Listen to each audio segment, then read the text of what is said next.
Pengurus Besar Perak FC Azman Noh bimbang kegagalan Persatuan Bola Sepak Perak untuk mempercepatkan proses mendapatkan hak pemilikan bakal mengundang risiko besar. Antara kemungkinan yang mungkin menimpa Perak FC termasuk digantung beberapa perlawanan atau lebih sulit terpaksa ucap selamat tinggal kepada Liga Malaysia pada musim 2023.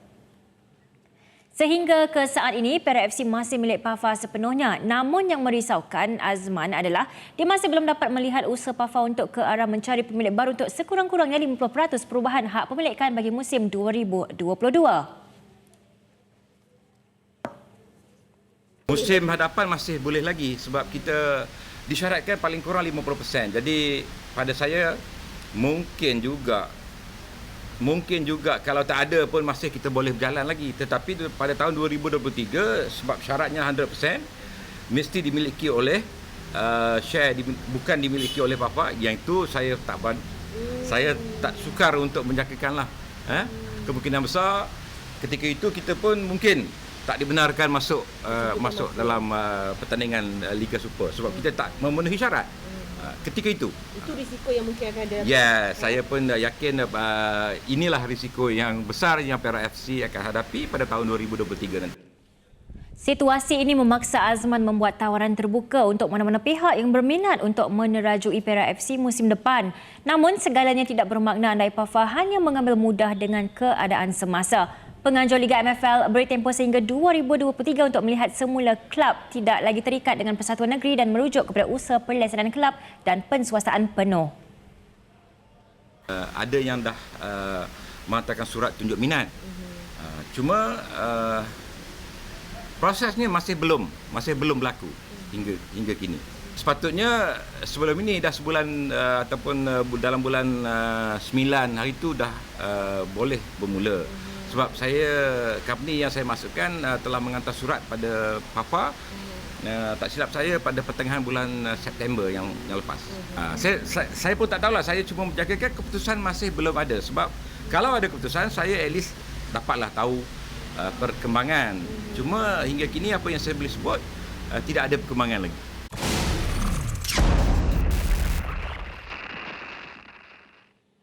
Okey, kita bersama dengan Tuan punya laporan tadi, Fina Nasrom. Fina, laporan with love. Okey, Fina, sebenarnya kan siapa yang bertanggungjawab mencari ataupun mendapatkan pemilik baru Perak FC?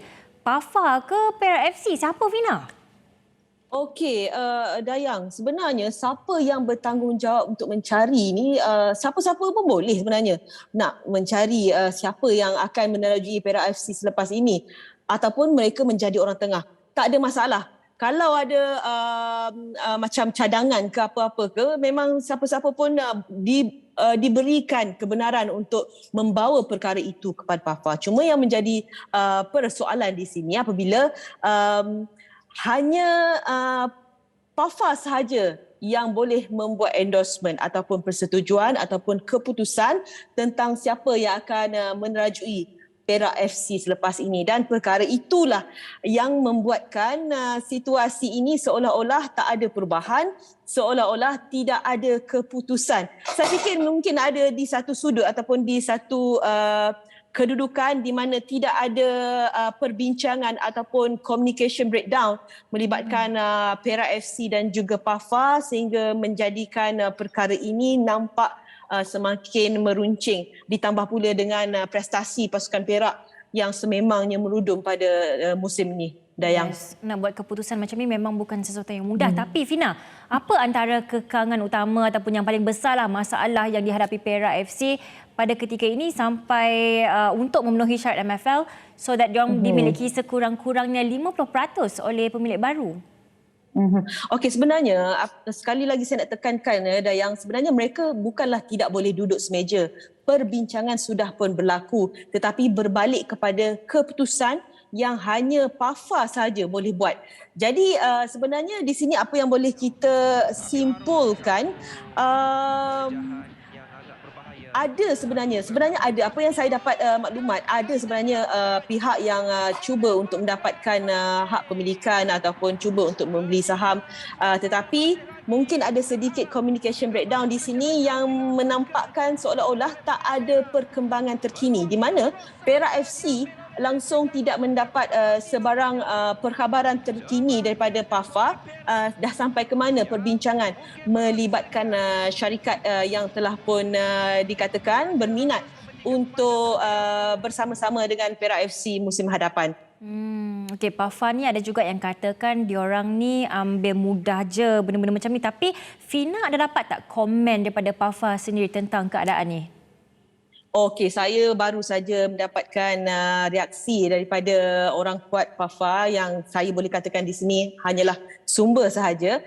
Tetapi apa yang diberitahu oleh beliau sebenarnya perbincangan untuk membuka jalan kepada pihak terlibat ataupun saya boleh mention dekat sini sebagai Copa yang mahu mendapatkan 51% share untuk Perak FC sedang berlangsung. Dan pokok perbincangan kali terakhir melibatkan kedua-dua pihak ini pada pertengahan Oktober lalu di mana pihak Copa mahu melihat sendiri perjalanan kewangan Perak FC dan sehingga ke saat ini sebenarnya PAFA masih lagi menunggu apakah feedback daripada pihak Copa sama ada berminat ataupun sebaliknya.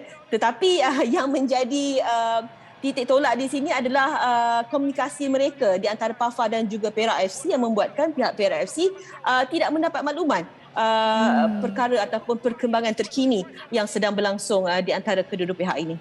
Tak best lah dengar macam ni kan, kita dengar pun berdebar-debar kan Fina. Tapi Fina, worst case scenario lah, jika Perak gagal nak dapatkan pemilik baru 100% lah untuk musim 2023, apa option mereka? Apa yang boleh mereka lakukan? Apa akan terjadi kepada mereka, Fina? Okey, persoalan itu juga saya ada tanyakan kepada Azman Noh di mana adakah kemungkinan ataupun adakah line option untuk Perak FC untuk mengekalkan kemunculan mereka dalam saingan Liga Malaysia, tetapi hakikatnya di sini telah pun diputuskan oleh pihak MFL sehingga 2023 semua pasukan tidak boleh lagi bergantung kepada mana-mana kerajaan negeri dan mereka perlu bergerak sendiri. Ini bukan 90%, ini bukan 80%, 100% berdiri sendiri. Jadi dalam tempoh ini sekiranya belum ada apa-apa laluan dan juga perjalanan telah pun dibuat, saya juga rasa bimbang sebenarnya. Kita tak nak lihat Perak sebagai pasukan yang memiliki kredibiliti, memiliki sejarah yang cukup baik, tiba-tiba lenyap daripada saingan Liga Malaysia. Jadi mahu tak mahu, kedua-dua pihak ini perlu bekerja seiringlah, perlu bekerjasama dalam memastikan ataupun dalam mendapatkan hak pemilikan terkini ataupun syarikat yang benar-benar berminat untuk membawa pasukan Perak FC ini. Dan untuk itu saya fikir mereka perlu melakukan sesuatulah agar keadaan ini tidak boleh dianggap sebagai sudah terlambat. Kerana sekurang-kurangnya 2022 50% hak pemilikan sudah pun tidak lagi dimiliki oleh PAFA. Dan untuk 2023, 100% PAFA sudah tak boleh ambil peduli. Bukan tak boleh ambil peduli, tetapi mereka perlu cuci tangan. Kerana perkara itu perlu diserahkan, tugasan itu perlu diserahkan kepada pihak lain. Dan inilah yang perlu dilakukan. Dan saya fikir mungkin PAFA pun tak nak melihat perkara sebegini terjadi kepada pasukan Perak FC. Dan kita mengharapkan ada usaha drastik yang dilakukan oleh pihak PAFA bagi menjamin kedudukan Perak FC dalam saingan Liga Malaysia. Yelah, macam tak boleh nak bayangkan macam mana perasaan fans Perak sekarang ni kan, semakin cemas, keadaan semakin tegang. Hopefully segalanya akan baik-baik sahajalah. Betul tak Fina? Ya, betul. Sebabnya kita dah dengar macam-macam berlaku dalam pasukan PAFA, bukan sahaja melibatkan isu dalaman tetapi melibatkan perkara di atas padang. Sebenarnya perkara-perkara dalaman inilah yang menjadi punca pemain-pemain dan juga pasukan seolah-olah hilang moral booster lah kan. Yalah, apabila persatuan bermasalah, jadi perkara itu turut terkena tempiaslah kepada pasukan dan juga pemain-pemain. That's why performance pun boleh drop juga. Okey Fina, terima kasih atas perkongsian anda. Cepat-cepatlah balik ke office, okey? Rindu, saya rindu dekat Fina and orang lain pun ramai juga rindu kat Fina kat sini. Bye Fina. Ya ke? Ya. Okey, sementara itu kedudukan terkini kumpulan B melihat skuad PT Fina berada di tangga teratas sekali selepas perolehi 12 mata maksimum diikuti gergasi merah di tangga kedua. Dua pasukan ini sedikit sebanyak sudah pasti confirm akan mara ke peringkat seterusnya, memandangkan Kuching City dan TBG hanya dengan satu mata saja setakat ini.